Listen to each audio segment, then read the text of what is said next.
Imagine a country shifting from being a Spanish colony to a revolutionary republic, then suddenly becoming a US territory within a single generation.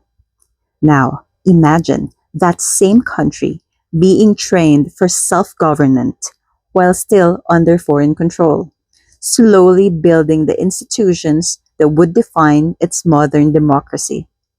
This is the Philippine experience under the United States from 1898 to 1946, a period that was not just colonial history, but a laboratory for governance, constitutional design, and international transition politics.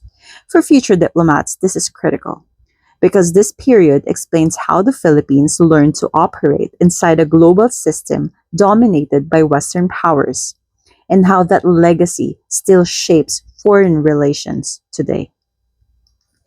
We can understand this period through five phases. Number one, acquisition, 1898. Number two, armed resistance, 1899 to 1902. Number three, direct colonial administration, 1901 to 1916. Number four, autonomy and political training, 1916 to 1934. And number five, transition to independence, 1934 to 1946. Each phase is a cause and effect chain that builds the modern Philippine state. This story begins with the Treaty of Paris in 1898, a major historical event where Spain ceded the Philippines to the United States after the Spanish-American War. Key figure, William McKinley, the US president who justified annexation under the doctrine of benevolent assimilation. This immediately created a contradiction because Filipinos had already declared independence under Emilio Aguinaldo, but the sovereignty was transferred without Filipino consent. The cause? US imperial expansion after defeating Spain. The effect? Legitimacy crisis led to armed resistance. Now let's talk about the Philippine-American War in 1899 to 1902. The key figure, Emilio Aguinaldo, leader of the Philippine Republic. This war was not just rebellion, it was a state versus state conflict over legitimacy. Key features, guerrilla warfare, US military campaigns led by generals like Arthur MacArthur Jr., civilian displacement, and pacification strategies. The cause, US assertion of sovereignty. The effect, Filipino military defeat transitioning to colonial governance. After military control, the US created the Philippine Commission, a governing body that initially held both executive and legislative power. The Philippine Commission era was established in 1901 to 1916. Key developments: the establishment of civil government, the expansion of public education using English as the base system, formation of provincial, municipal, and early barangay level governance structures, introduction of American legal and bureaucratic systems. Key figures: Arthur MacArthur Jr., military transition leader, and early civil administrators under the US authority. Now, what's the cause? There's a need to stabilize and govern the colony. What's the effect? Institutional integration of American governance system. This is crucial for understanding state building because provinces and municipalities gained structured governance. Local officials were gradually Filipinized. The barangay level governance became part of administrative integration, and civil service exams created a professional bureaucracy. This is where the Philippines began building the foundation of modern public administration. Now, let's talk when the autonomy begins. The Jones Law, or the Philippine Autonomy Act of 1916, marks a major shift. It replaced the Philippine Commission and introduced a fully elected Philippine legislature, a bicameral system, which includes both the Senate and the House of Representatives, and a formal promise of eventual independence. Key figure, Francis Burton Harrison, a governor general who promoted Philippinization. Cause, growing Filipino political capacity, and the U.S. strategic shift. Effect: the transfer of legislative power to Filipinos. This is the beginning of the semi-self-governance under the colonial oversight. Now, let's talk about the Tidings-McDuffie Act of 1934, where the transition was designed. This is a critical turning point in the international law and colonial transition policy.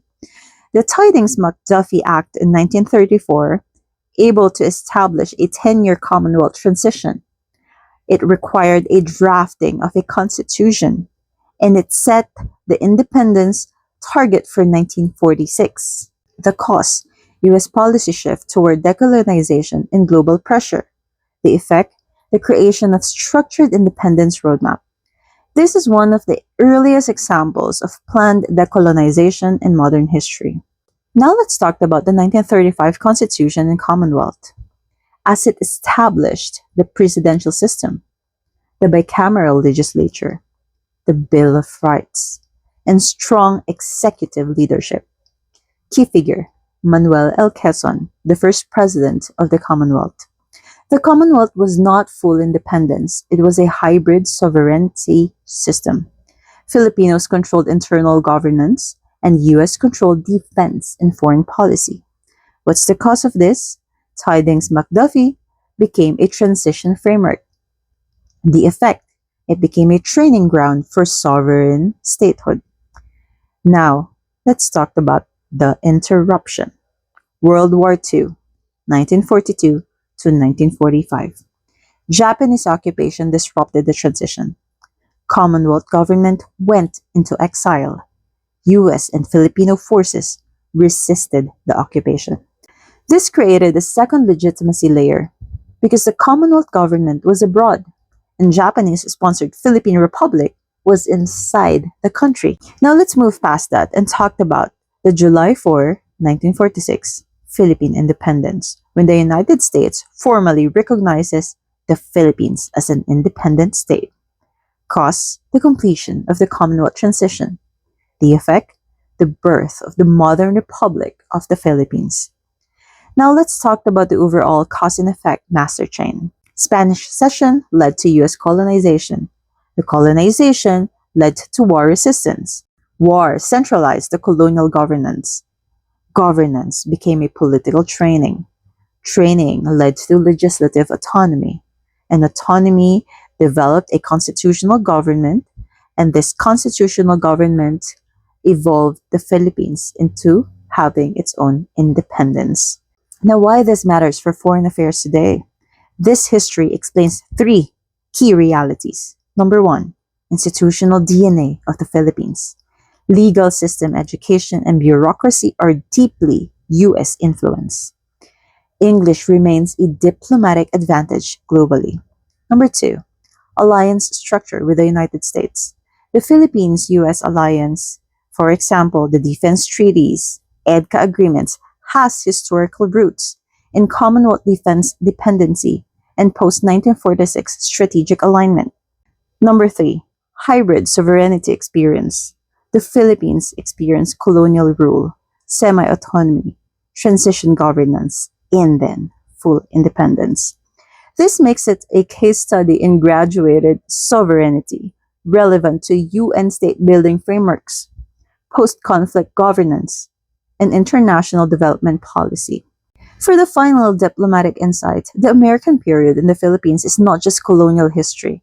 It is a structured experiment in political transition where law replaced force, institutions replaced rebellion, education replaced coercion, and independence was engineered, not just declared. For anyone studying foreign service, this period teaches a core truth. Modern statehood is not just about independence, it is about the systems built before independence arrives. And the Philippines case is one of the clearest examples in world history. If you found this helpful, don't forget to like, subscribe, and I'll see you on the next deep dive.